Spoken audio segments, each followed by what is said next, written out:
Sir, కంచె, గచ్చిబౌలి భూ వివాదంలో విద్యార్థులు ఆందోళన చేస్తూ ఉన్నారు. ఇది రేవంత్ సర్కార్‌కి ఏమైనా ఇబ్బంది పెట్టే అవకాశం ఉందంటారా?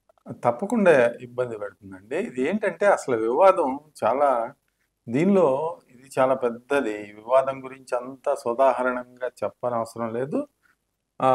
ఇది గతంలోనే చంద్రబాబు నాయుడు గారు ఉన్నప్పుడు ఐఎంజీ భరత్ అని చెప్పి ఒక కేసు జరిగింది. దాని మీద సుప్రీంకోర్టులో కూడా జడ్జిమెంట్లు అయ్యి వచ్చినాయి. ఇటీవల కూడా దాని మీద ఇది ప్రభుత్వ భూములు అని చెప్పి డిక్లేర్ చేయడం జరిగింది సుప్రీంకోర్టు. ఇదేంటంటే యూనివర్సిటీ వాళ్ళు 2004లోనే గవర్నమెంట్కి ఇచ్చేశారు వెనక్కి అనేది ఒక వాదన. రిజిస్ట్రార్ గారు ఇదివరకు సర్వే జరిగింది అని అంటే సర్వే జరగలేదు అనేది రిజిస్ట్రార్ చెప్పాడు అనేది ఇంకొక వైపు నుంచి వచ్చే వాదన వినిపిస్తా ఉంది.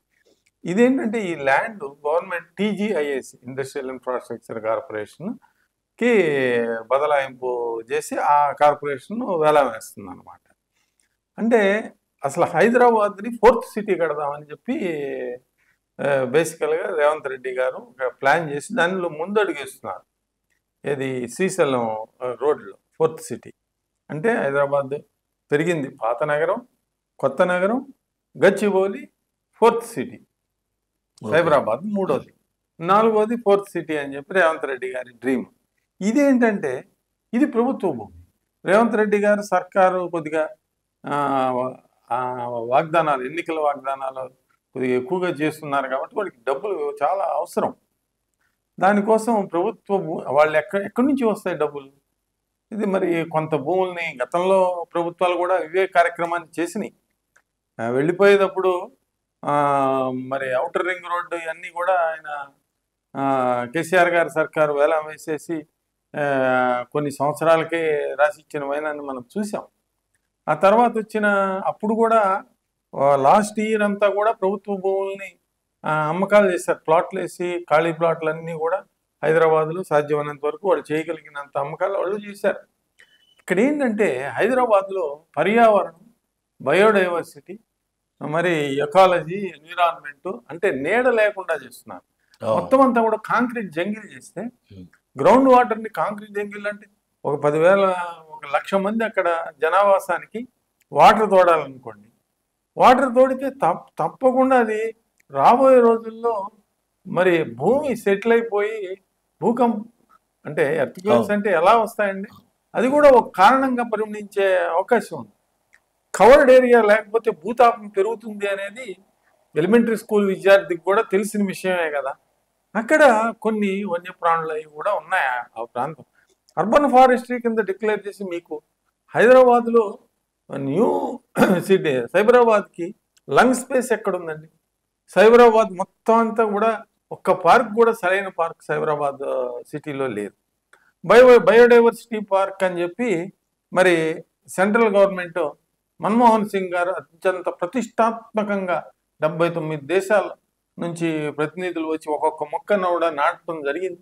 అది ఒక సుమారు 14 నుంచి 15 ఎకరాల బయోడైవర్సిటీ ప్లాంట్ మరి గచ్చిబౌలి సెంటర్లోనే ఉంది.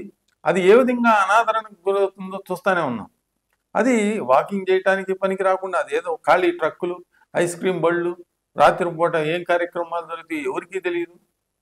అది దాదాపు ఎవరికో పెద్ద బడాబాబులకి దృష్టిలో అది ఉంది. అది ఆల్టర్నేటివ్ సైట్ కింద ప్రభుత్వం ఆ సైట్ని ఇవ్వటానికి కూడా అవకాశం ఉందనేది వార్తలు వస్తూ ఉన్నాయి గతంలో కూడా. అంటే మీకు లంగ్ స్పేస్ లేకపోతే, సిటీకి లంగ్ స్పేస్ లేకపోతే సిటీనే బతకదండి. అంటే హైదరాబాద్ సెంట్రల్ యూనివర్సిటీ చాలా పెద్దది, వాళ్ళకి ఆల్టర్నేటివ్ అదే కాదు. మీకు భవిష్యత్తు అవసరాల కోసం ప్రభుత్వం భూమిని కాపాడుకోవాల్సిన అవసరం ఎంతైనా ఉంది.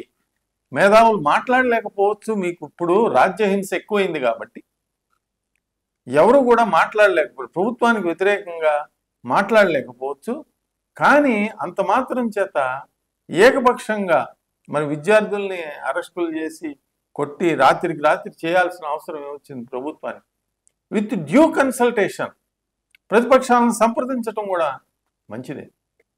ఇప్పుడు అక్కడ ఇమీడియట్గా విద్యార్థులే కాకుండా భారతీయ జనతా పార్టీ కూడా తీవ్రంగా వ్యతిరేకిస్తుంది. బండి సంజయ్ గారు కానీ, ఈటెల రాజేందర్ గారు కానీ, మరి కిషన్ రెడ్డి గారు కానీ అందరూ కూడా స్పందిస్తూ ఉన్నారు. ఇకపోతే మరి నిజానికి కేటీఆర్ గారు అక్కడికి సందర్శించి ఉండాల్సింది. గతంలో మీకు హెచ్సియుకి కాంగ్రెస్ అధినేత సోనియా గాంధీ కుమారుడు రావటం జరిగింది. ఎందుకు వచ్చాడు? వేముల ప్రశాంత్ మరణం హెచ్సియులో జరిగిన చాలా పెద్ద వివాదం అయింది. సందర్శించడం జరిగింది అప్పుడు. అంటే అంతటి ప్రాముఖ్యత కలిగిన ప్రెస్టీజియస్ ఇన్స్టిట్యూషన్లో జరిగే ఆందోళనని రేవంత్ రెడ్డి, నిజానికి అక్కడ కాంగ్రెస్ పార్టీ కూడా చాలా బలమైన విద్యార్థి సంఘం ఉంది హెచ్సియులో. అయినా కూడా వాళ్ళందరూ కలిసి మరి ఎడ్యుకేషన్, మరి వామపక్ష విద్యార్థి సంఘాలు కానివ్వండి, మరి రైట్ వింగ్ అంటే మితవాద విద్య ఆర్ఎస్ఎస్ అనుబంధ సంస్థలు ఏబీవీపీ లాంటివి కానివ్వండి, వీళ్ళందరూ కూడా కలిసి అక్కడ ఉద్యమం చేస్తూ ఉన్నారు. ఏది ఏమైనా రేవంత్ రెడ్డి గారు ఇలాంటి విషయాల్లో కొంచెం సంయమనం పాటించి dialogue and discussion with all parties concern చేస్తే బాగుంటుంది అనేది ప్రజాస్వామికవాదుల, పర్యావరణ రక్షకుల, ప్రేమికుల ఒక వాయిస్గా ఉంది. దీన్ని గమనించగలరని అనుకుంటా ఉన్నాం. మరిన్ని అప్డేట్స్ కోసం మా కాయ్ టీవీని సబ్స్క్రైబ్ చేసుకోండి. మా వీడియో కనుక మీకు నచ్చినట్లయితే లైక్ చేయండి, షేర్ చేయండి. మీ విలువైన అభిప్రాయాలను కామెంట్ బాక్స్లో తెలియజేయండి.